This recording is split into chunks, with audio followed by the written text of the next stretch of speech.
بسم اللہ الرحمن الرحیم اليوم اکملت لکم دینکم واتممت علیکم نعمتی ورضیت لکم الاسلام دینا وقال النبی صلی اللہ علیہ وسلم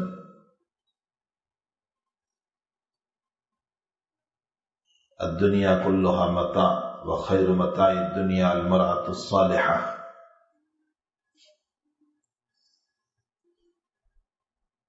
وقال اللہ تبارک وتعالی ان الدین عند اللہ الاسلام وما اختلف الذین اوتوا الكتاب الا من بعد ما جاءهم العلم بغیا بینهم. صدق اللہ العظیم.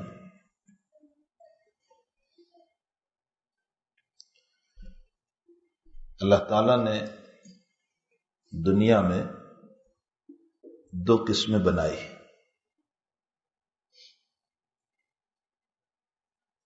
اور دونوں کو ایک دوسرے کا محتاج بنایا. ایک قسم عورت کی ہے، ایک قسم مرد کی ہے. مرد کچھ مسائل میں عورتوں کے محتاج ہیں اور عورت کچھ مسائل میں مرد کی محتاج ہے.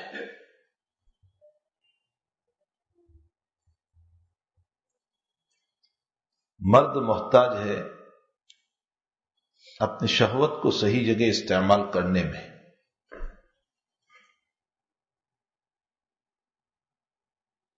مرد محتاج ہے اپنے گھر کی ضرورتوں کو پورا کرنے میں. مرد محتاج ہے اپنی اولاد کی تربیت میں، اور مرد محتاج ہے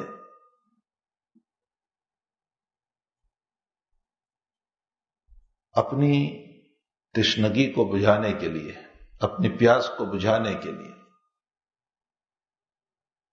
ان سب میں مرد کو ضرورت ہے عورت کی.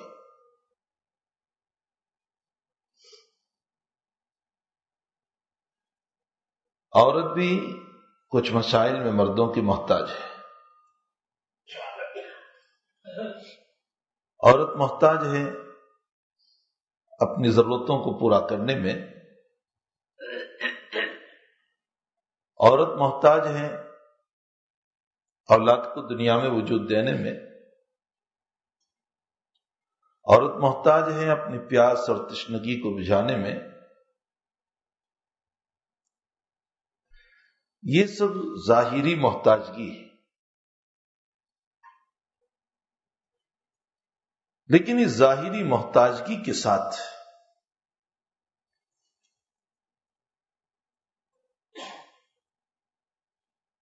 حق تعالی شانہ نے اور رب کریم نے عورت اور مرد دونوں کی صلاح و فلاح اور دونوں کی زندگی ڈھنگ کی گزرے، دونوں کی زندگی صحیح گزرے، دونوں کی زندگی سکون کی گزرے، دونوں کی زندگی ایک دوسرے کے لیے خیرخواہی کی گزرے، دونوں کی زندگی اطمینان کی گزرے. اس کے لیے حق تعالی شانہ نے جو ایک شریعت عطا فرمائی، جو ایک کتاب عطا فرمائی، جو نبی عطا فرمایا، محمد رسول اللہ صلی اللہ علیہ وسلم، اور آپ کی لائی ہوئی کتاب مقدس قرآن کریم، اور آپ کا لایا ہوا دین اسلام، اس دین میں، اس شریعت میں، اس نبی علیہ الصلاۃ والسلام کی زندگی میں، اور اس کتاب اور اس قرآن مقدس میں اللہ تعالیٰ نے عورت اور مرد اپنی زندگی کو کیسے گزارے، اس کے لیے تمام طریقوں کو بیان فرمایا ہے۔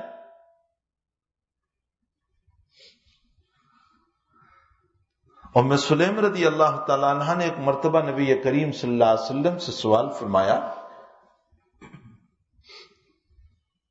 یا رسول اللہ صلی اللہ علیہ وسلم، قرآن ہمیشہ مردوں کی تعریف کرتا ہے،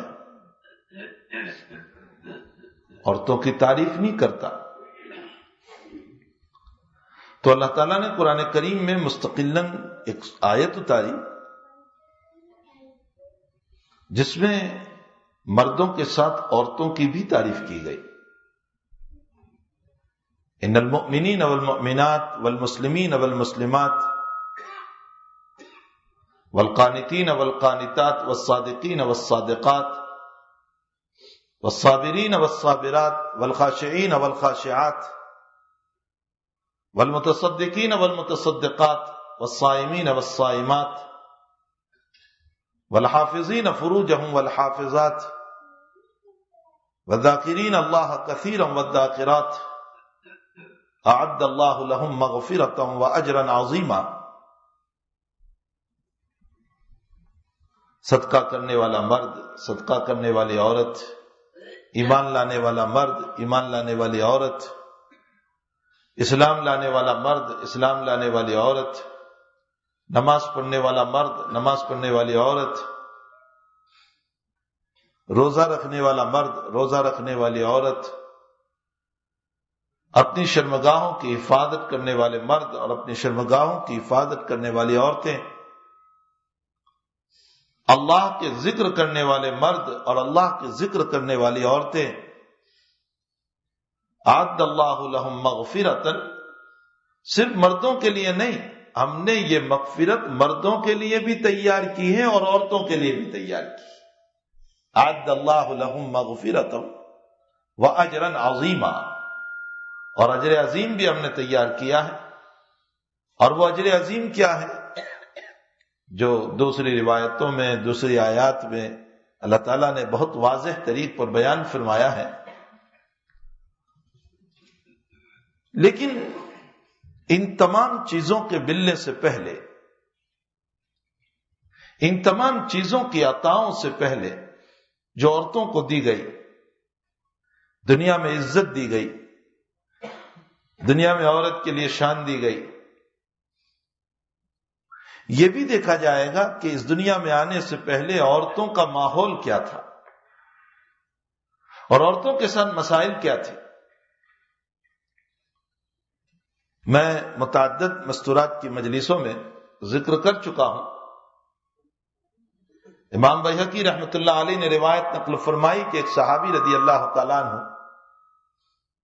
حضور پاک صلی اللہ علیہ وسلم کی خدمت میں حاضر ہوئے اور فرمایا کہ یا رسول اللہ صلی اللہ علیہ وسلم، میری دور جاہلیت کا ایک واقعہ مجھے یاد پڑتا ہے اور مجھے بہت رلاتا ہے، اور وہ یہ کہ میری بیوی حاملہ اور پریگننٹ تھی اور میں سیریا کے سفر پر تھا، بزنس کے لیے جا رہا تھا، اور میں نے اپنی بیوی سے یوں کہا تھا کہ تیرے پیٹ سے اگر لڑکا پیدا ہو تو اس کو اچھی طرح تربیت کر کے بڑا کرنا، اور اگر لڑکی پیدا ہو تو مجھے اس کی کوئی ضرورت نہیں ہے، اسے زندہ دفن کر دینا، میرا انتظام نہ کرنا۔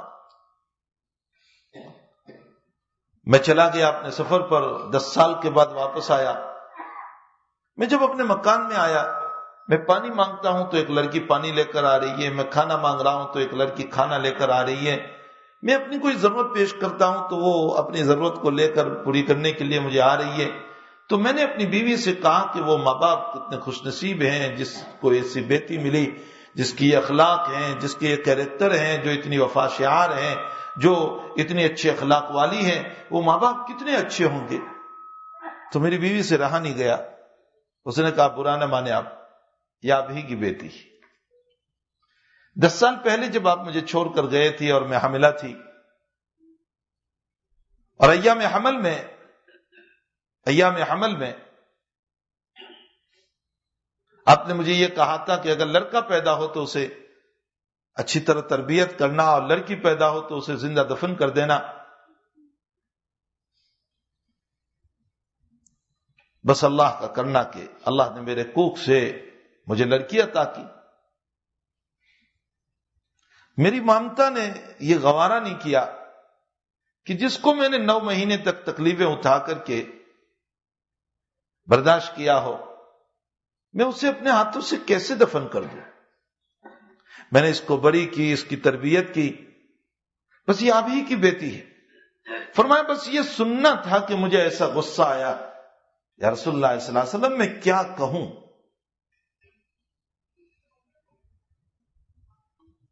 اور میں نے 2-4 دن تو صبر کیا، اور پھر ایک دن میں نکلا، بیٹی کا ہاتھ پکڑا، جنگل میں گیا، میں نے کھدا تیار کیا۔ جب میں کھدا تیار کر رہا تھا تو میری بیٹی اپنے دوپٹے سے میرا پسینہ صاف کرتی تھی اور یہ کہتی تھی ابا یہ کس کے لیے ہے تکلیف، یہ کس کے لیے آپ تکلیف اٹھا رہے ہیں؟ میں نے غصے میں ایک مرتبہ یوں کہہ دیا کہ یہ تیری ہی وجہ سے ہو رہا ہے۔ میرے بھائیوں، اگر آپ دور جاہلیت کی تاریخ پڑھو گے تو اس سے خطرناک واقعات آپ کو ملیں گے۔ تو بیٹی رو کر کہنے لگی کہ ابا میرا قصور کیا ہے، میرا قصور کیا ہے؟ میں نے کہا بیٹی تیرا دنیا میں لڑکی بن کر آنا یہی قصور ہے۔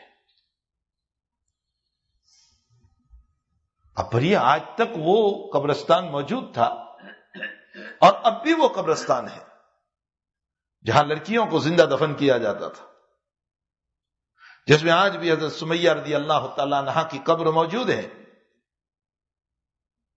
آج جب فندق التوحید سے آگے چلو گے تو وہ جگہ آج بھی باؤنڈری کی ہوئی ہے جہاں لڑکیوں کو زندہ دفن کرتے تھے یہ لوگ۔ وہ صحابی اپنے اس واقعے کو بیان کرتے جا رہے اور اللہ کے حبیب کی آنکھوں سے آنسو جاری ہے۔ آقا صلی اللہ علیہ وسلم رو رہے، رحمت والا نبی تھا نا، رحمت والا نبی تھا۔ میں انشاءاللہ کچھ دن کا قیام ہے، اللہ تعالیٰ کی رحمت اور نبی کریم صلی اللہ علیہ وسلم کی رحمت کو واضح کروں گا تاکہ اس رب سے اور اس نبی سے ہمارے تعلقات جڑیں۔ یہ بھی کیا ہوا کہ جس رب نے ہمیں پیدا کیا اسی سے ہمارے تعلقات نہیں، اسی سے ہمارا کنیکشن نہیں، اسی سے ہمارا ربط نہیں۔ اور جس نبی علیہ الصلوۃ والسلام نے اپنی رات اور دن امت کے رونے میں گزاری، اس نبی علیہ السلام سے ہمیں وہ محبت نہیں، وہ پیار نہیں۔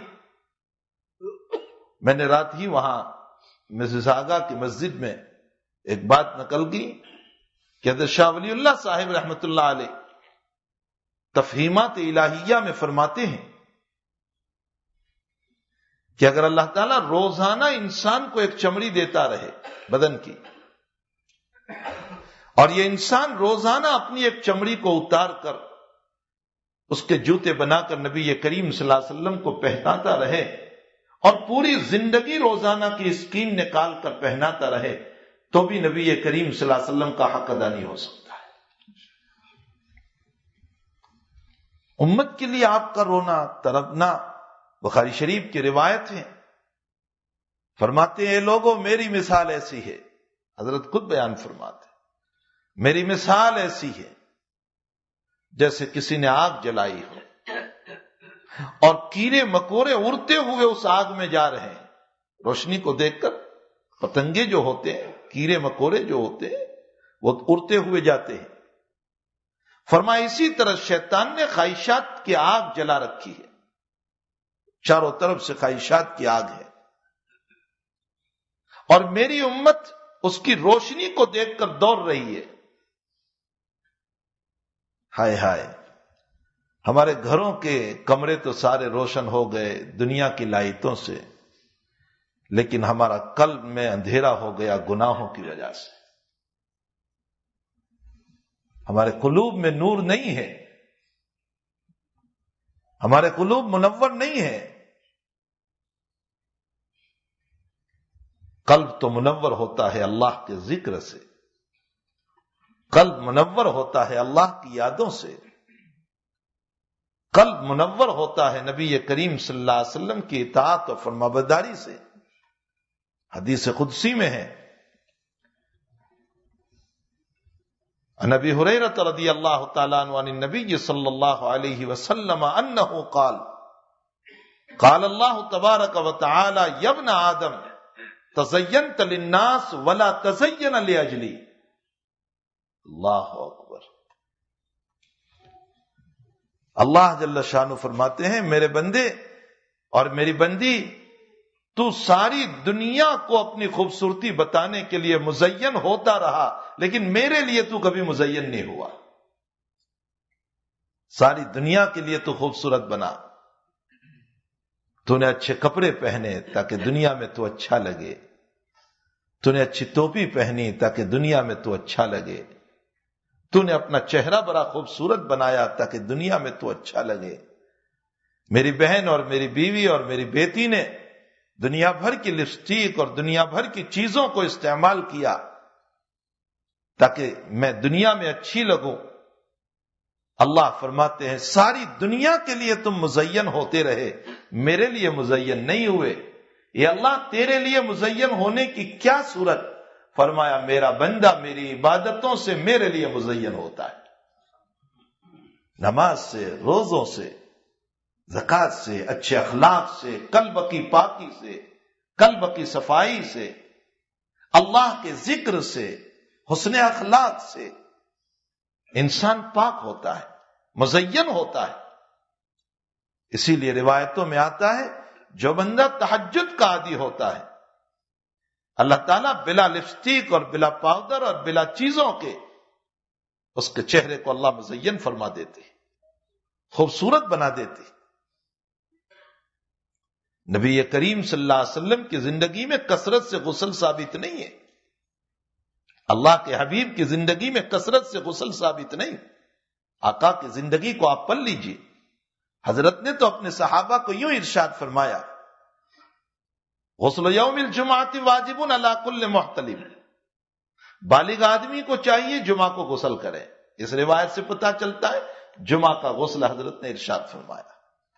بخاری شریف کی دوسری روایت، نبی علیہ الصلوۃ والسلام نے فرمایا انسان کو چاہیے فی کل اسبوع غسل، ہفتے میں ایک مرتبہ غسل کر لیا کرے۔ ایک تیسری روایت میں نبی علیہ الصلوۃ والسلام نے فرمایا کہ جمعہ کے دن اپنی عورتیں، بچے اور سبھی غسل کریں۔ بہرحال ان روایتوں میں یا تو جمعہ کا غسل آیا یا ہفتے میں ایک مرتبہ کسی ایک دن غسل کا تذکرہ آیا ہے۔ حضرت کا معمول روزانہ غسل کا نہیں تھا، لیکن نورانیت کا یہ عالم تھا کہ کائنات دیکھ کر یہ کہہ دیا کرتی تھی کہ یہ محمد الرسول اللہ صلی اللہ علیہ وسلم ہے اور یہ وہ صحابہ ہیں۔ قرآن ان کے پیشانیوں کی چمک کی تعریف کرتے ہوئے یوں کہہ رہا ہے، محمد الرسول اللہ والذین معہ اشداء علی الکفار رحماء بینہم تراہم رکعا سجدا یبتغون فضلا من اللہ ورضوانا سیماہم فی وجوہہم من اثر السجود۔ ان کے چہرے سجدوں کے آثار سے چمکتے تھے، صحابہ کے چہرے سیماہم فی وجوہہم من اثر السجود۔ اور یہ نشانی اللہ تعالیٰ قرآن میں کہتا ہے کہ میں نے تورات والوں کو بھی بتائی تھی اور میں نے انجیل والوں کو بھی بتائی تھی، یعنی یہودیوں کو بھی بتایا تھا اور عیسائیوں کو بھی بتایا تھا کہ میرا آخری نبی جو آئے گا ان کی امت جو ہوگی، ان کی امت کی نشانی یہ ہوگی کہ ان کے سجدوں سے ان کی پیشانیاں چمکدار ہوگی۔ معلوم ہوتا ہے کہ صرف دنیا کی ان چیزوں سے اپنے چہرے کو چمکدار بنانا یہ طریقہ یہودیت اور عیسائیت ہے، اور سجدوں سے چمکدار بنانا یہ طریقہ محمدی صلی اللہ علیہ وسلم ہے۔ یہ آیت یہ وضاحت کر رہی ہے، اس آیت سے ہمیں ایک اشارہ مل رہا ہے۔ قرآن کوئی ایسی کتاب نہیں ہے کہ سرسری میں سمجھ لوں اس کتاب کو اور اس کا ترجمہ پڑھ لوں اور میں اپنے آپ کو سمجھ لوں کہ کوئی علامہ بن جاؤں۔ قرآن کوئی سرسری کتاب نہیں ہے، قرآن تو اپنے اندر ایک بصیرت رکھتا ہے، قرآن اپنے اندر ایک گہرائی رکھتا ہے، قرآن اپنے اندر ایک دیپ رکھتا ہے۔ یہ اللہ کی مقدس کتاب ہے۔ اسی لیے میں نے جگہ جگہ ایک نقطہ پیش کیا ہے کہ ایک عجیب بات ہے کہ اللہ تعالیٰ نے تمام عورتوں کا جب قرآن میں تذکرہ فرمایا تو اللہ قرآن میں عورتوں کا نام نہیں لیتا. امرأۃ نوح، امرأۃ لوط، امرأۃ فرعون، امرأۃ عزیز مصر. فرعون کی بیوی، لوط کی بیوی، نوح کی بیوی، عزیز مصر کی بیوی. صرف ایک عورت کا نام لیا اللہ نے، اور وہ ہے مریم علیہ السلام. مریم علیہ السلام کا نام اللہ نے قرآن میں لیا اور جگہ جگہ لیا. عیسی ابن مریم، مریم کا نام اس لیے لیا کہ اصل میں مریم کے بیٹے کو دنیا کی ایک قوم نے یا تو اللہ کہہ دیا یا اللہ کا بیٹا کہہ دیا. اللہ نے اس کی تردید کرتے ہوئے ایک جگہ تو یوں فرمایا کہ ان مثل عیسی عند اللہ کمثل آدم خلقہ من تراب ثم قال له کن فیکون. ارے تم بغیر باپ کے عیسیٰ کے پیدا ہونے پر، بغیر باپ کے عیسیٰ کے پیدا ہونے پر تم نے اس کو خدا کہہ دیا یا خدا کا بیٹا کہہ دیا، تو پھر میرا آدم تو بغیر باپ اور بغیر ماں کے پیدا ہوا تھا، اسے بھی خدا کہہ دو. اور جب تم آدم کو خدا نہیں کہہ رہے ہو تو پھر عیسیٰ خدا کیسے بن گئے؟ وہ بھی میرا بندہ ہے، یہ بھی میرا بندہ ہے. ان مثل عیسی عند اللہ کمثل آدم. اور اگر مردے کو زندہ کر رہا ہے میرا عیسیٰ، تو وہ بھی تو دیکھو کہ بیچ میں وہ کیا بول رہا ہے. وہ تو یوں کہہ رہا ہے قم بإذن اللہ، اللہ کے حکم سے کھڑا ہو جا. معلوم ہوتا ہے میں کھڑا کر رہا ہوں، وہ تو معجزہ ہے اس کے ہاتھ پر. وہ اگر نابینا کو بینا کر رہا ہے، وہ اگر کوری کو اچھا کر رہا ہے، وہ ابرص اور جزامی کو اچھا کر رہا ہے، تو یہ معجزہ ہے عیسیٰ علیہ الصلوۃ والسلام کا. یہی وجہ ہے کہ ہمارے آقا صلی اللہ علیہ وسلم کو بھی یہ معجزات عطا فرمائے. نبی علیہ الصلوۃ والسلام کو یہ معجزات ملے ہیں، بلکہ اس سے افضل معجزے ملے. وہاں مردہ زندہ ہو رہا ہے جس میں کبھی جان رہ چکی ہے. یہاں حال یہ ہے کہ نبی کریم صلی اللہ علیہ وسلم کو کنکر اور پتھر سلام کر رہے جن میں جان کا مسئلہ ہی. وہاں حال یہ ہے کہ نابینا بینا ہو گیا، اور یہاں حال یہ ہے کہ چاند کے 2 ٹکڑے ہو گئے. اور حضور کا ایک معجزہ میں عجیب بتاؤں جو میں نے اپنے حضرت سے سنا. اللہ کے حبیب کا یہ بھی معجزہ رہا صلی اللہ علیہ وسلم کہ اشارہ کیا تو چاند کے 2 ٹکڑے ہو گئے. اور اللہ کے حبیب کا یہ بھی معجزہ رہا کہ جو دل مختلف تھے، ٹوٹے ہوئے دل تھے. عرب میں جب حضرت تشریف لائے تو کیسے ٹوٹے ہوئے دل تھے. کوئی کسی سے ملنے کے لیے تیار نہیں تھا. ایک معمولی مسئلے پر لڑ جاتے تھے، جھگڑ پڑتے تھے، برسوں ان کے جھگڑے ہوتے تھے، مار دھار ہو رہی ہے، قتل و غارت ہو رہی ہے، دلوں میں نفاق پڑا ہوا ہے. فرمایا اگر چاند کے 2 ٹکڑے کرنا معجزہ ہے محمد رسول اللہ صلی اللہ علیہ وسلم کا، تو ٹوٹے ہوئے دلوں کو ملا دینا یہ بھی معجزہ ہے محمد رسول اللہ صلی اللہ علیہ وسلم کا. آپ نے ٹوٹے ہوئے دلوں کو ملایا، اور آپ اسی لیے تشریف بھی لائے تھے تاکہ ٹوٹے ہوئے دل مل جائیں، جڑ جائیں.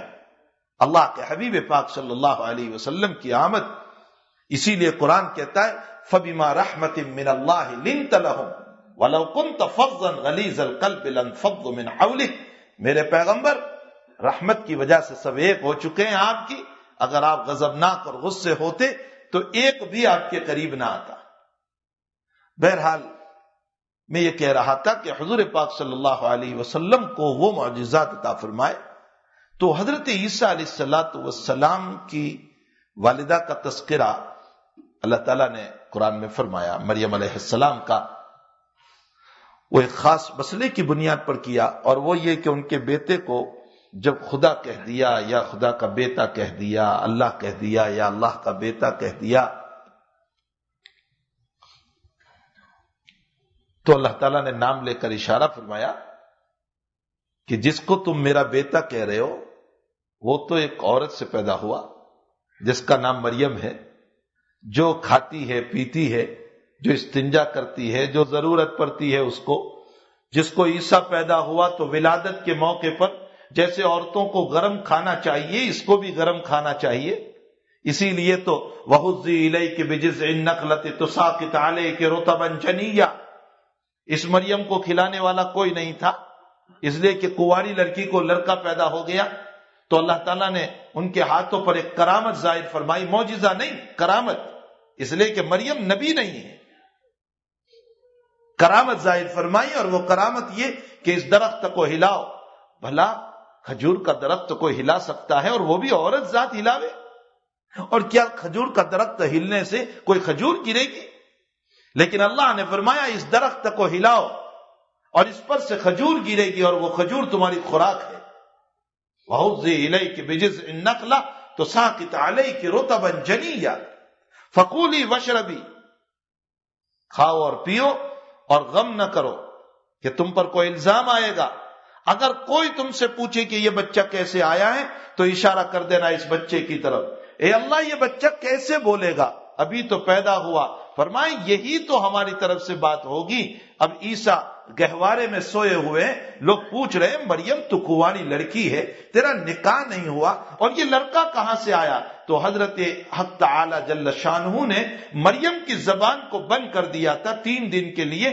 آپ اشارہ کر دیتی تھی کہ اس بچے سے پوچھو۔ اب جو بچے سے پوچھا تو بچے نے کہا انی عبد اللہ آتانی الکتاب وجعلنی نبیا وجعلنی مبارکا اینما کنت وأوصاني بالصلاة والزكاة ما دمت حيا وبرا بوالدتي ولم يجعلني جبارا شقيا وسلام عليه يوم ولد ويوم أموت ويوم أبعث حيا۔ یہ حضرت عیسیٰ علیہ السلام کا وہ کلام ہے جو 3 دن کا بچہ گہوارے میں بول رہا ہے، میں اللہ کا بندہ ہوں، اللہ نے مجھے نبی بنا کر بھیجا ہے، آتانی الکتاب، مجھے کتاب بھی اللہ دینے والا ہے، وجعلنی نبیا، مجھے اوپر چل کر نبی بنائے گا، وجعلنی مبارکا اینما کنت، اور جہاں رہوں میں جو ہے اللہ تعالیٰ نے مجھے مبارک اور لوگوں کے لیے بابرکت بنا کر کے بھیجا ہے۔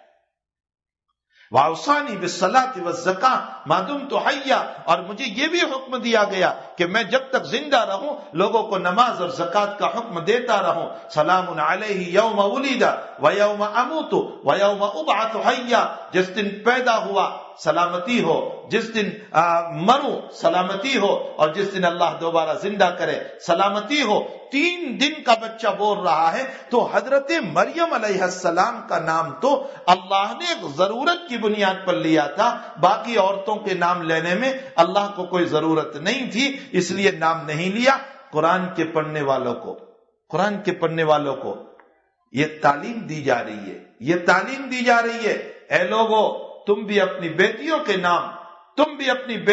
نام اور اپنی بیویوں کے نام بلا وجہ اور بلا ضرورت کے پرائے مردوں کے سامنے نہ لیا کرو، اجنبی مردوں کے سامنے نہ لیا کرو، اس لیے کہ کبھی کبھی فاسد ذہن کے لوگ نام سے بھی لذت لیا کرتے۔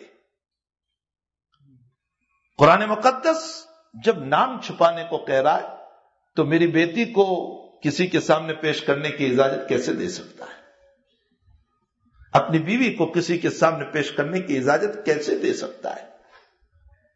یہ پردے کا مسئلہ اس سے بہت زبردست ثابت ہو رہا ہے۔ کیسے یہ قرآن اجازت دے گا کہ ہم اجنبی مردوں کے سامنے اپنی بیٹی اور بیوی کو پیش کر دیں؟ اور معاف فرمائے میری بہنیں اور میری بیٹیاں، ہم جو اپنے بالوں کو کھلا رکھتے ہیں اللہ تعالیٰ نے عورت کے بالوں کو ستر قرار دیا ہے، اسی لیے اگر نماز میں بال کھل جاتے ہیں تو نماز نہیں ہوتی، ستر کے کھلنے سے نماز نہیں ہوتی۔ اگر نماز میں بال کھل گئے تو نماز نہیں ہوتی ہے، اور وعید کتنی سخت ہے اس پر۔ نبی کریم صلی اللہ علیہ وسلم نے فرمایا، اللہ کے حبیب کا ارشاد گرامی ہے، فرمایا کہ جس عورت نے اپنے بالوں کو کھلا رکھا، اللہ قیامت کے دن فرشتوں کو حکم کرے گا کہ اس کے سر پر سوراخ کر کے تانبا پگھلا کر اندر سے ڈالو۔ اللہ کے حبیب فرماتے ہیں وہ تانبا جب پیٹ میں پہنچے گا تو اندر کی انتڑیاں کٹ کٹ کر استنجا کے راستے سے باہر نکلے گی۔ اللہ کی طرف سے فرشتہ کہے گا تم نے دنیا میں دوسروں کے لیے زینت اختیار کر کے اللہ کو ناراض کیا تھا۔ ہماری بیٹیوں اور بہنوں کو چاہیے کہ اپنے بالوں کو اجنبی مردوں کے سامنے نہ کھولے. ہاں اپنے گھر کے اندر اپنے والد، اپنے بھائی، اپنا شوہر، ان کے سامنے کوئی حرج نہیں، اس لیے کہ ان کے سامنے بال ستر نہیں ہے. اپنے جو ذی-رحم محرم ہے، اپنے والد ہے، اپنے بھائی ہے، اپنے چچا ہے، ان کے سامنے ستر نہیں ہے. لیکن اجنبی مردوں کے سامنے اپنے بالوں کو نہ کھولا جائے. اور میں نے رات کی مجلس میں ایک حدیث سنائی تھی. عبداللہ ابن مسعود رضی اللہ تعالیٰ عنہ فرماتے ہیں واصلہ موصولہ، گوندنے والی اور گندوانے والی.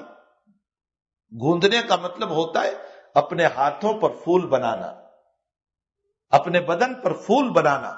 فرمایا پھول بنانے والی اور پھول بنوانے والی دونوں پر اللہ کی لعنت.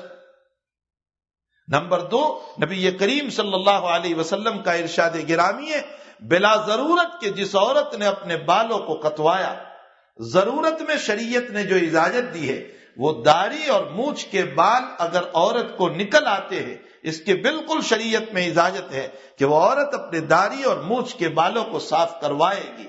لیکن اس کے علاوہ جو بال اپنی زینت کے لیے بنا رہی ہے، اللہ کے نبی فرماتے ہیں، آپ بخاری شریف اٹھا کر کے دیکھ لیں، میری بیٹی اور میری ماں اگر تو پڑھی ہوئی ہے، اللہ تجھے پڑھنے کا سلیقہ اور عمل کا ذوق عطا کرے. اللہ کے حبیب کی روایت امام بخاری نے نقل فرمائی ہے، نبی کریم صلی اللہ علیہ وسلم فرماتے ہیں ایسی عورت پر بھی اللہ کی لعنت ہو. جس عورت نے اپنے بالوں کو لمبا بتانے کے لیے کسی مرد کے بالوں کو اپنے بالوں، کسی عورت کے بالوں کو اپنے بالوں میں جوائنٹ کیا، ہاں دنیا کے مصنوعی اور آرٹیفیشل بال اگر جوائنٹ کرتی ہے تب تو کوئی حرج نہیں، لیکن اگر انسان کے بال جوائنٹ کیے ہیں، اللہ کے حبیب فرماتے اس پر بھی اللہ کی لعنت. عبداللہ ابن مسعود رضی اللہ تعالیٰ عنہ اس حدیث کو بیان کرتے جا رہے، اس حدیث کو پیش کرتے جا رہے. اور ایک عورت آئی جس کا یہ کام تھا کہ وہ لوگوں کے بدن کو پھول بنا دیا کرتی تھی. وہ آئی اور آنے کے بعد یہ کہنے لگی کہ عبداللہ تم نے یہ کہہ دیا کہ اللہ کی لعنت ہو اس پر بھی، اس پر بھی، اس پر بھی، تو قرآن میں تو اس طرح کا کوئی مسئلہ نہیں آیا. تو عبداللہ ابن مسعود نے فرمایا تو نے قرآن پڑھا ہے؟ اس نے کہا ہاں میں نے قرآن پڑھا ہے، لیکن جو تم بیان کر رہے ہو یہ مسئلہ تو پورے قرآن میں کہیں نہیں ہے. تو حضرت عبداللہ ابن مسعود نے فرمایا تم نے یہ آیت نہیں پڑھی ما آتاکم الرسول فخذوہ وما نہاکم عنہ فانتہوا، رسول جو تمہیں دے اسے تم لے لو اور رسول جن باتوں سے تمہیں منع کرے اسے چھوڑ دو. تو رسول نے ان باتوں سے تمہیں منع نہیں کیا. فرمایا ہاں منع تو کیا. فرمایا جب منع کیا ہے تو آگے اب نبی کریم صلی اللہ علیہ وسلم کا کلام بھی سن لو کہ اللہ کے نبی کے منع کرنے کے باوجود اگر کوئی اس پر عمل کرتا ہے تو اس پر اللہ کی لعنت ہوتی ہے. بہرحال ایک طرف اگر عورتوں کی ظلم کو دیکھا جائے جو دور نبوی میں ہوا، نبی کریم صلی اللہ علیہ وسلم سے پہلے جو عورتوں پر ظلم ہوا تھا اس کو دیکھا جائے تو ایسا معلوم ہوتا ہے کہ اللہ اکبر کیسا ظلم عورتوں پر ہو رہا تھا. اسے زندہ دفن کر دیا جاتا تھا، اسے دنیا میں رہنے کا کوئی حق نہیں تھا. یہ اپنی زندگی کو ایک خادمانہ حیثیت سے گزارتی تھی. اتنا ہی نہیں بلکہ روایتوں میں تو عجیب طرح کا واقعہ ملتا ہے. بخاری شریف میں روایت ہے کہ جب 4 اشہر و 10 یعنی 4 مہینہ 10 دن کی عدت کا مسئلہ اترا قرآن کریم کے اندر، 4 مہینہ 10 دن کی عدت کا مسئلہ، تو اس موقع پر کچھ عورتوں نے یہ سوال کر دیا کہ بھلا اتنی لمبی مدت عدت کی، شوہر مر جائیں تو 4 مہینہ 10 دن کی عدت اتنی لمبی. دیکھیے بہت ساری ہماری بہنیں اور بہت ساری ہماری بیٹیاں مسائل سے بھی ناواقف ہیں.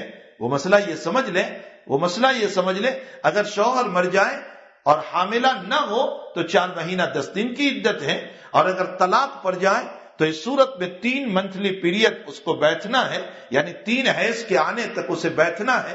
اور اگر حیض نہیں آتا ہے تو 3 مہینے اس کو بیٹھنا ہے اگر حمل نہ ہو تو. اور اگر حمل ہے تو پھر چاہے شوہر مرے ہو چاہے طلاق پڑی ہو، دونوں صورتوں کے اندر جب تک بچہ پیدا نہیں ہو جاتا، حمل نہیں ہو جاتا، وہاں تک اس کو پوری عدت کرنا پڑے گا، یعنی اتنی مدت اس کو بیٹھنا پڑے گا. یہ شریعت کا مسئلہ ہے. یہ میں اس لیے کہہ رہا ہوں کہ بہت ساری ہماری بیٹیاں اور بہت ساری ہماری بہنیں موٹے موٹے مسائل سے بھی ناواقف ہیں، اور اس کا پتہ مجھے تب چلا جب میں نے اپنے ابتدائی ابھی عشرہ جو ہے وہ مسجد اسقابرو ابو بکر میں جب گزارے اور بہت سارے اس طرح کے سوالات جب آئے تو پتہ چلا کہ اللہ اکبر، اتنے موٹے مسائل سے بھی ہماری بیٹیاں اور ہماری بہنیں ناواقف ہیں، تو کیا ہوگا اگر ہمارے گھروں کے اندر مسئلے سے واقفیت نہ ہوگی تو زندگی کیسے ان کی گزرے گی اور کیسے یہ اللہ کے حبیب پاک صلی اللہ علیہ وسلم کی مبارک شریعت کو اپنائے گی۔ وہیں پر ایک مسئلہ آیا تھا، اور وہ مسئلہ مجھے بھی ڈائریکٹ نہیں پوچھا گیا تھا، ہمارے بڑے حضرت مولانا عبداللہ صاحب کاپود روی دعوت برکاتہم کو یہ مسئلہ پوچھا گیا، اور مولانا نے مجھے حوالے کر دیا اور یہ کہا کہ تو اس کے مفصل جواب اپنے بیان کے اندر دینا، اور پھر میں نے اس پر مستقلاً ایک تقریر کی۔ وہ مسئلہ تو صرف اتنا تھا کہ اگر ایک عورت رمضان میں 10 دن جو اس کے منتھلی پیریڈ آتے ہیں اور اس کے اندر اس نے روزہ رکھ لیا تو کیا مسئلہ ہے؟ کسی عورت نے روزہ رکھ لیا تھا تو روزہ رکھ سکتی ہے یا نہیں رکھ سکتی؟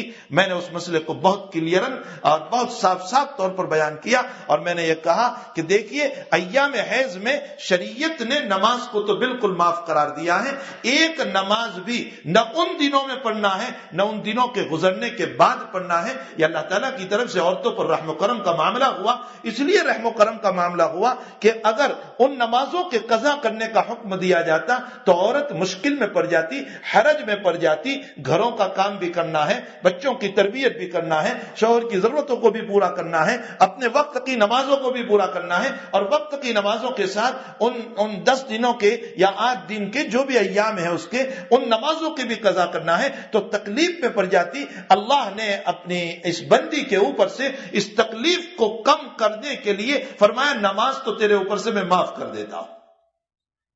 البتہ روزے کا مسئلہ، فرمایا روزے کا مسئلہ اتنا مشکل نہیں ہے، اس لیے اتنا مشکل نہیں ہے کہ رمضان میں اگر 10 دن بھی پورے آ رہا ہے اس کا ایام کا مسئلہ تو بہت تو اس کے 10 روزے قضا ہوئے، اور 10 روزوں کا قضا کرنا بہت آسان ہے۔ رمضان کے بعد ہر مہینے میں ایک روزہ قضا کرتی رہے گی، زیادہ نہیں، ہر مہینے میں 1 روزہ، تو 10 مہینے میں اس کے 10 روزے پورے ہو سکتے ہیں۔ اس میں آسانی ہے، سہولت ہے، اس لیے شریعت مطہرہ نے یہ فرمایا کہ تجھے ان دنوں میں تو روزہ نہیں رکھنا ہے۔ یہ خارجیوں کا مسلک تھا، یہ حضرت علی کے خلاف بغاوت کرنے والوں کا مسلک تھا کہ ایام حیض کے روزے بھی رکھنے پڑیں گے، ایام حیض میں نماز بھی پڑھنی پڑے گی، اس کی قضا بھی کرنی پڑے گی۔ یہ ان خارجیوں کا مسلک تھا جو حضرت علی رضی اللہ تعالیٰ عنہ کے خلاف جنہوں نے بغاوت کی تھی، اور اس زمانے میں ایک جماعت بنی تھی، اور پھر حضرت علی رضی اللہ تعالیٰ عنہ نے ان تمام کو سزا دے کر قتل کیا تھا، جو ایک نئی جماعت ایجاد ہو گئی تھی، اور یہی وہ جماعت جو بعد میں بڑھتی مختلف شکلوں میں آ رہی ہے، اور اس وقت بھی اس جماعت کے کچھ اجزاء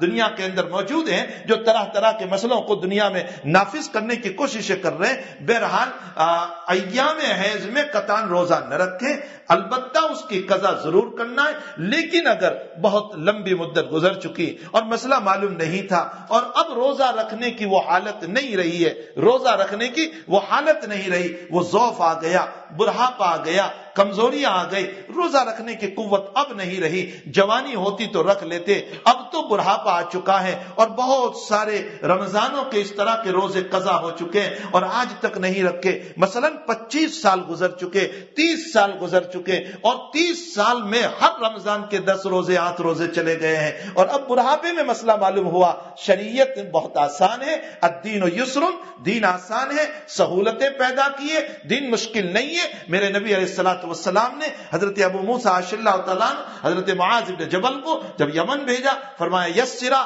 ولا تعسرا، بشرا ولا تنفرا، آسانیاں بتانا، مشکل مسائل نہ بتانا، بشارتیں سنانا، نفرتیں نہ دلانا، امت کو قریب کرنے کی فکر کرنا، امت کو دور نہ کرنا۔ کسی نے مجھے کہا کہ وعیدیں کیوں نہیں سناتے؟ میں نے کہا فضائل سے امت قریب ہوتی ہے، وعیدوں سے امت دور ہوتی ہے، فضائل بھی سنائے جائے، وعید بھی سنائی جائے، تاکہ امت میں دونوں پہلو برقرار رہے، فضیلت سے اللہ کے قریب ہو۔ اسی لیے بقول میرے حضرت کے مولائی و مرشدی حضرت شیخ یونس صاحب دامت برکاتہم العالیہ، ہمارے حضرت کے علوم تو بہت اونچے علوم ہیں، اس کو سمجھنے کے لیے تو شاہی دماغ چاہیے۔ حضرت فرماتے ہیں امام غزالی کا کتاب الخوف نہ پڑھا جائے، امام غزالی کا کتاب الخوف نہ پڑھا جائے، اس لیے کہ اگر امام غزالی کے کتاب الخوف کو پڑھو گے تو فرمایا اللہ سے اتنے مایوس ہو جاؤ گے کہ دعا کرنا بھی چھوڑ دو گے۔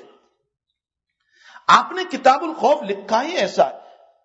معلوم یہ ہو رہا ہے کہ امام غزالی پر اللہ کے خوف کا غلبہ اتنا تھا اس وقت، اتنا غلبہ تھا آپ پر کہ اس خوف کی بنیاد پر آپ نے کتاب الخوف میں وہ حدیثیں نقل کر دی ہے، وہ ڈرانے والی حدیثیں نقل کی، وہ آیات نقل کی ہے، اور وہ روایتیں نقل کی ہے عذاب کی، جس کو پڑھ کر رونگٹے کھڑے ہو جاتے ہیں اور یہ پتہ چلتا ہے کہ شاید کوئی نمازی بھی جنت میں نہیں جائے گا.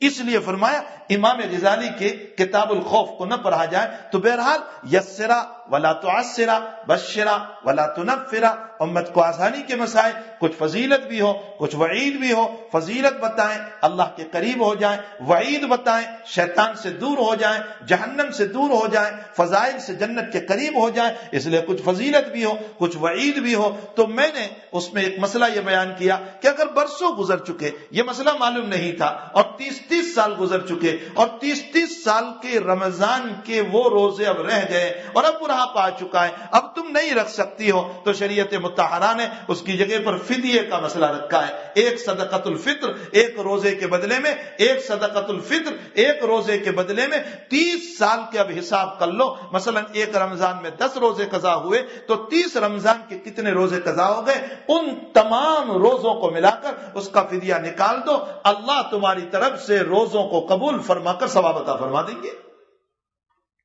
شریعت مطہرہ ایک آسان شریعت ہے.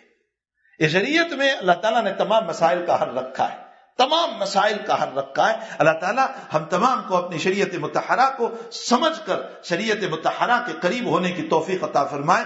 تو خصوصاً میری بہنیں اور میری مائیں جو اس وقت اللہ کے دین کی باتوں کو سننے کے لیے آئی ہے، پردے کا اہتمام کریں، اپنے بالوں کو کھلا نہ رکھے، اپنے چہرے کو نہ بنائے اس طرح پر جو آج دنیا کی تہذیب اور ننگی عریانیت جو آج اپنے چہرے کو بنا رہی ہے، اس طرح پر اپنے چہرے کو نہ بنائے. اللہ نے اس پر لعنت اتاری ہے، لعنت فرمائی ہے. اللہ کے حبیب پاک صلی اللہ علیہ وسلم نے اس پر لعنت کے الفاظ استعمال فرمائے. اس لیے چاہیے کہ ہماری بیٹیاں اور ہماری بیویاں یہ آزاد نہیں ہے، ہم سب تابع ہیں محمد الرسول اللہ صلی اللہ علیہ وسلم کے. آپ نے ہمیں جو شریعت دی ہے اس کا فالو کرنا ہے، اسی کے مطابق زندگی گزارنا ہے. ہمارے آقا نے طبعی خوشی سے، یعنی جس کو نیچرلی خوشی کہا جاتا ہے، اس سے ہمارے آقا صلی اللہ علیہ وسلم کبھی منع نہیں فرماتے. عید کے دن انسان کو خوشی ہوتی ہے، فرمایا خوشی مناؤ. شادی کے دن خوشی ہوتی ہے، فرمایا خوشیاں مناؤ. اللہ کے حبیب نے ان خوشیوں میں کبھی روڑا نہیں ڈالا، اس میں کبھی رکاوٹیں نہیں ڈالی. لیکن خامخواہ اللہ کو ناراض کر کے خوشیاں منانا، اس سے نبی کریم صلی اللہ علیہ وسلم نے منع فرمایا ہے. تو حدیث قدسی میں فرمایا یا ابن آدم تزینت للناس ولا تزین لاجلی، تو لوگوں کے لیے مزین ہوتا رہا، میرے لیے تو مزین ہوا نہیں. تو لوگوں کے لیے خوبصورت بنتا رہا، میرے لیے تو خوبصورت بنا نہیں. تو لوگوں کے لیے تو حسین و جمیل بنتی رہی، میرے لیے تو حسین و جمیل بنی نہیں. میرے لیے حسین و جمیل اور خوبصورتی آتی ہے میری عبادتوں سے، میری عبادتوں سے تم مزین بنو گے. اور میں نے ایک اور حدیث پڑھی، نبی اکرم صلی اللہ علیہ وسلم فرماتے ہیں الدنیا کلھا متاع وخیر متاع الدنیا المرأة الصالحہ. فرمایا دنیا کی تمام چیزیں استعمال کی ہے، لیکن استعمال کی چیزوں میں حق تعالی شانہ نے عورت جو تمہارے لیے بنائی ہے، فرمایا یہ عورت وہ سب سے بہتر عورت ہے جو مرأة الصالحہ ہو. مرأة صالحہ نیک عورت. کس کو کہتے ہیں مرات صالحہ؟ میں تعریف کروں، دنیا کا کوئی عالم تعریف کرے، دنیا کا کوئی اولیاء تعریف کرے، اس کے بجائے محمد الرسول اللہ صلی اللہ علیہ وسلم کی مبارک زبان سے اس کی تعریف سنو. اللہ کے حبیب نے تعریف فرمائی، حضرت الامام بخاری نے اس تعریف کو نقل فرمایا. نبی کریم صلی اللہ علیہ وسلم فرماتے ہیں نیک خاتون وہ خاتون کہی جاتی ہے کہ جو شوہر جب گھر میں آئے اپنی مسکراہٹوں سے استقبال کرے، اور شوہر جب گھر سے باہر جائے تو اب شوہر کے مال اور اپنی ذات کی حفاظت کرے.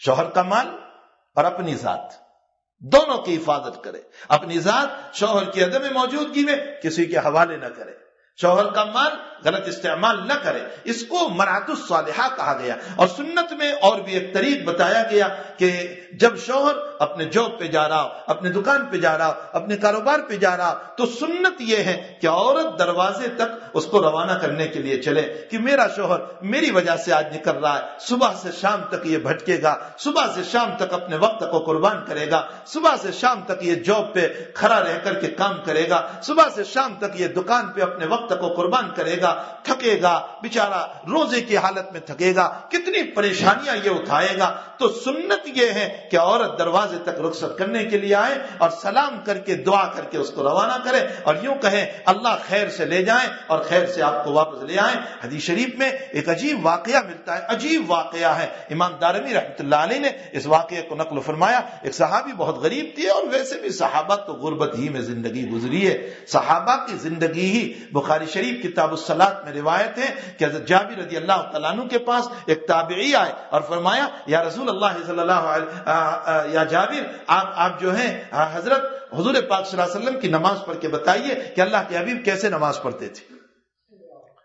تو وہاں کھوٹی پر حضرت جابر کا کرتا لٹک رہا تھا، لیکن کرتا نہیں پہنا، صرف نیچے کی لنگی تھی اور اسی سے 2 رکعت نماز پڑھ لی نفل، اور 2 رکعت نفل پڑھ کے بتایا، اور اوپر کا کرتا نہیں پہنا۔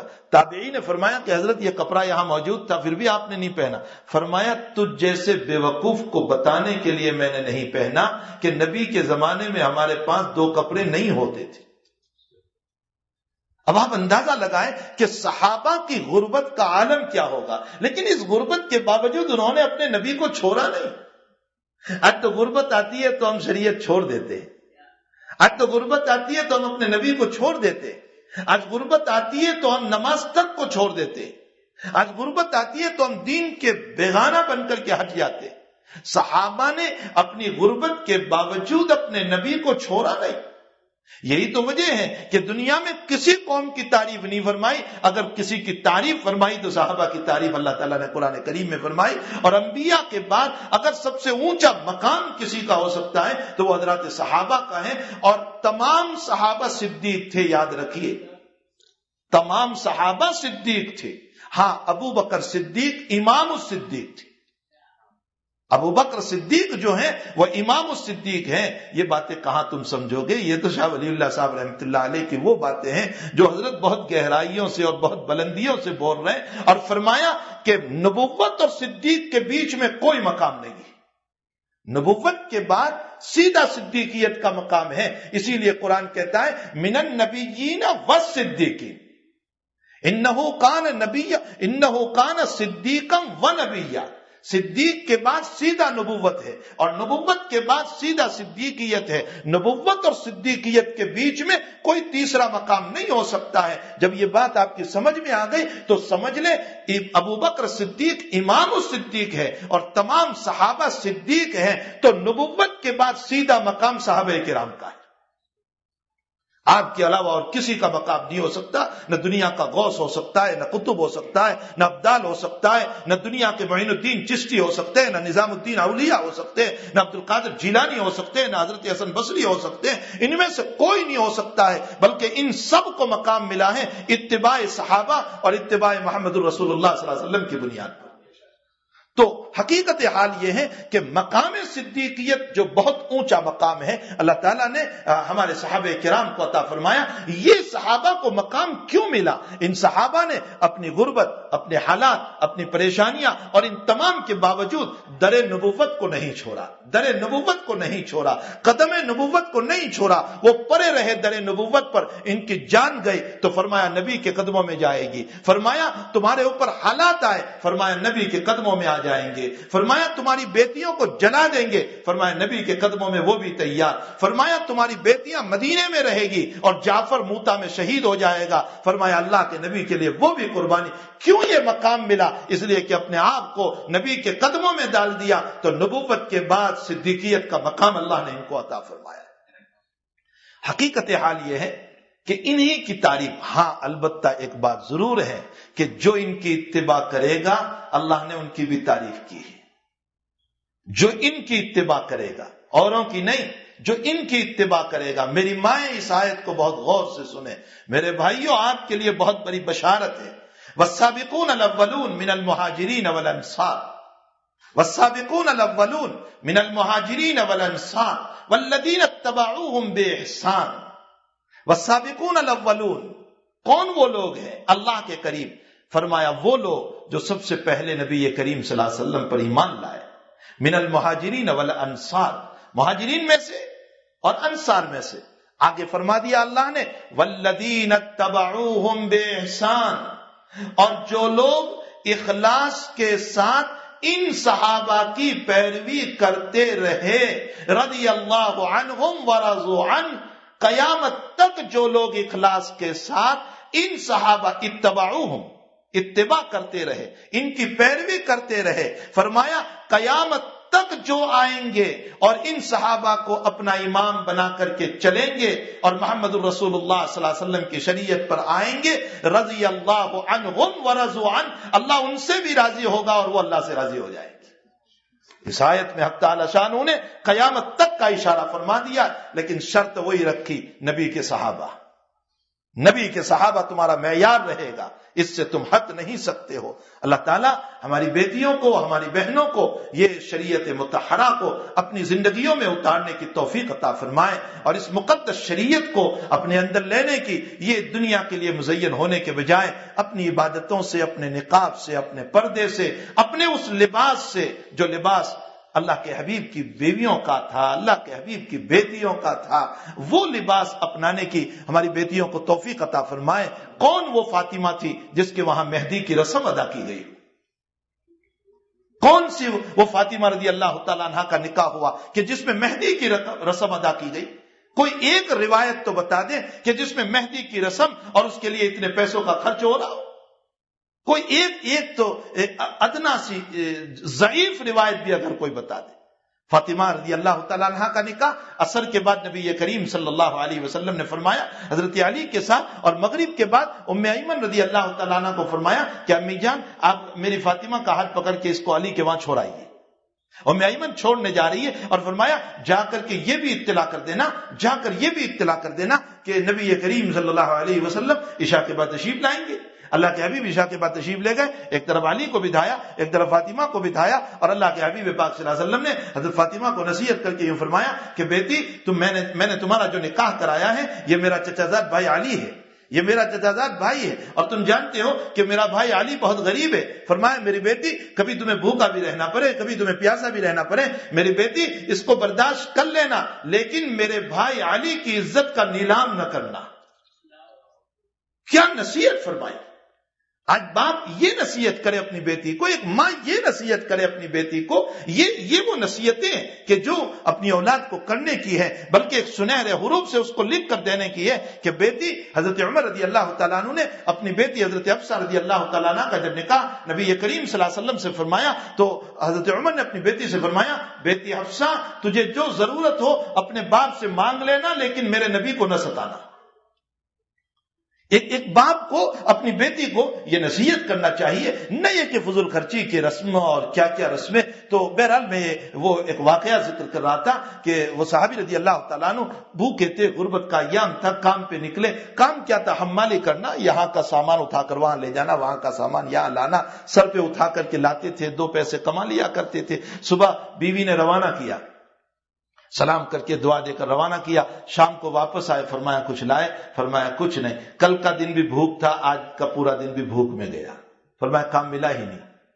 تیسرے دن پھر گئے، بیوی نے روانہ کیا، دن بھر گھوم کر کے واپس آئے، فرمایا کام نہیں ملا. تیسرا دن بھی بھوک میں گیا. چوتھے دن جب جا رہے ہیں شوہر تو بیوی نے روانہ کیا، 2 قدم چلے تھے کہ کہا ذرا ادھر آئیے.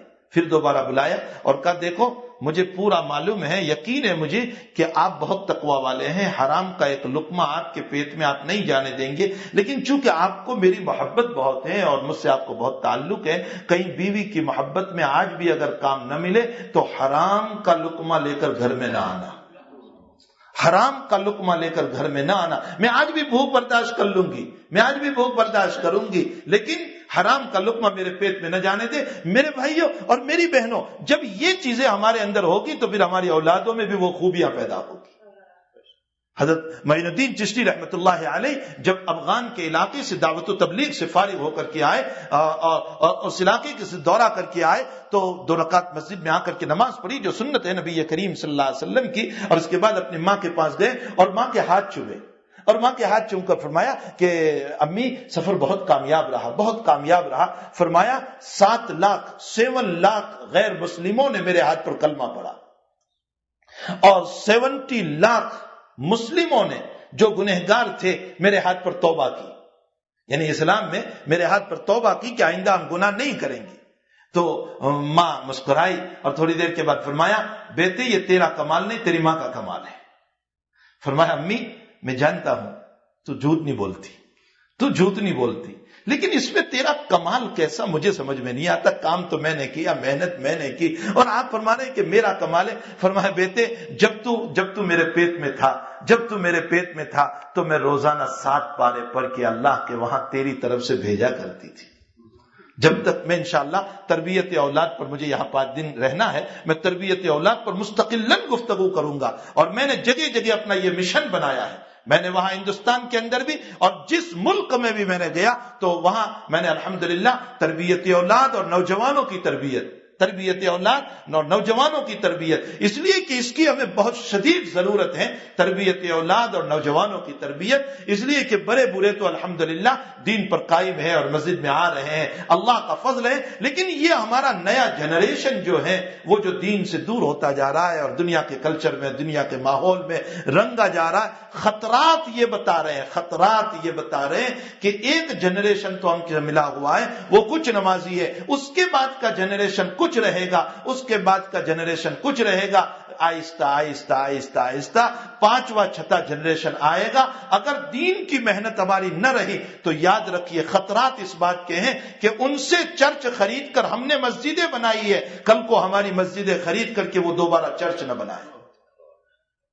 خطرات ہیں میرے بھائیو، ان خطرات کو سمجھے، اور اگر صرف ہم نے کمانے کو اپنا مشغلہ بنا دیا کہ صرف کمانا ہے، صبح اٹھے کمانے پر نکل گئے، شام آئے تو اولاد سو چکی ہے اور ان اولاد کی کوئی تربیت ہماری نہیں ہوئی، تو اس صورت میں ہمارے لیے بہت بڑے مسئلے ہیں۔ اس لیے ہمیں چاہیے کہ ہم نوجوان اور ہمارے اس جنریشن کی فکر کرنے والے بنے کہ ان کی تربیت کیسے ہو۔ اس لیے انشاءاللہ موقع رہا تو کسی مجلس میں میں تربیت اولاد پر نبی کریم صلی اللہ علیہ وسلم نے کیا ارشاد فرمایا، تم اولاد کی تربیت کیسے کرو گے، قرآن تربیت اولاد پر کیا کہہ رہا ہے، تم اولاد کی تربیت کیسے کرو گے۔ تو بہرحال معین الدین چشتی رحمۃ اللہ علیہ کی والدہ کہہ رہی ہے کہ بیٹے میں روزانہ تیری طرف سے 7 پارے پڑھ کے اللہ کے دربار میں پیش کرتی تھی، اور جب تو پیدا ہو گیا تو پیدا ہونے کے بعد جب تو روتا تھا تو میں سمجھتی تھی کہ تجھے دودھ کی ضرورت ہے، لیکن میں جب تک وضو نہیں کر لیتی تھی تجھے دودھ نہیں پلاتی تھی، اور فرمایا میں نے اپنے پیٹ میں حرام کا ایک لقمہ جانے نہیں دیا ہے، اسی کا نتیجہ ہے کہ آج تو دین کا کام کر رہا ہے۔ بہت بڑی چیز ہے۔ اللہ تعالیٰ ہماری بہنوں اور ہماری بیٹیوں کو اپنے شوہروں کی فرمانبرداری کی توفیق عطا فرمائے، اپنے شوہروں کی اطاعت کی توفیق عطا فرمائے۔ مل جل کر رہیں گے، اختلاف نہیں کریں گے تو اولادوں پر بھی اچھے اثر پڑیں گے، اور اگر میاں بیوی کے آپسی اختلاف ہر وقت رہے تو اولاد پر اس کے بڑے خطرناک اثرات پڑتے ہیں۔ یہ جو آج کل ایک ماحول بنا ہوا ہے کہ بات بات میں طلاق اور بات بات میں جدائیاں اور ذرا سے مسئلے میں جدائیاں، اور پھر بیٹیاں اولاد کو لے لیتی ہے اور باپ کو بالکل محروم کر دیتی ہے اور دیکھنے تک نہیں دیتی۔ نتیجہ یہ ہوا کہ ان اولادوں کے دل میں باپ کی محبت ختم ہو جاتی ہے۔ اس باپ کی محبت کو ختم کرنے میں اگر عورت نے رول ادا کیا ہے تو یہ ظلم ہوگا، اللہ اس ظلم کو معاف نہیں کرے گا۔ اس لیے کہ اس اولاد پر باپ کا بھی اتنا ہی حق ہے جتنا کہ ایک ماں کا حق ہوا کرتا ہے، بلکہ ماں سے زیادہ حق تو اللہ تعالیٰ نے مرد کو دیا ہے، باپ کو دیا ہے۔ 7 سال کے بعد تو باپ کی ذمہ داری بنتی ہے کہ وہ اپنی اولاد کی تعلیم اور تربیت کی فکر کرنے والا بنے۔ بہرحال اللہ جل شانہ ہماری بچیوں کو، ہماری بیٹیوں کو دین کی صحیح سمجھ نصیب فرمائے، صحیح فہم نصیب فرمائے۔ یہ دین مکمل ہو چکا ہے، الیوم اکملت لکم دینکم واتممت علیکم نعمتی ورضیت لکم الاسلام دینا۔ یہ کامل اور مکمل دین ہے۔ اس دین میں تم جتنی باتوں کو تلاش کرنا چاہو گے، مرد کی لائن سے، عورت کی لائن سے، وہ ساری باتیں اس شریعت میں ملے گی۔ حضور پاک صلی اللہ علیہ وسلم کی شریعت بہت جامع ہے، بہت کامل ہے۔ ہمیں یہود اور نصارہ کی شریعت میں بھیک مانگنے کی ضرورت نہیں ہے۔ ہمارا نبی ایک مکمل شریعت دے کر ہمیں گیا ہے۔ ہمیں قیامت تک کی ایک کامل شریعت دے کر کے ہمیں گیا ہے جس میں ساری باتیں موجود ہیں. اللہ ہم سب کو، ہماری بیٹیوں کو، ہماری بہنوں کو، سارے مردوں کو اس پر عمل کی توفیق عطا فرمائے. وصلی اللہ علی النبی الکریم برحمتک یا ارحم الراحمین. آپ ہماری چینل کو سبسکرائب ضرور کریں، لائک کریں، کامنٹ کریں، شیئر کریں.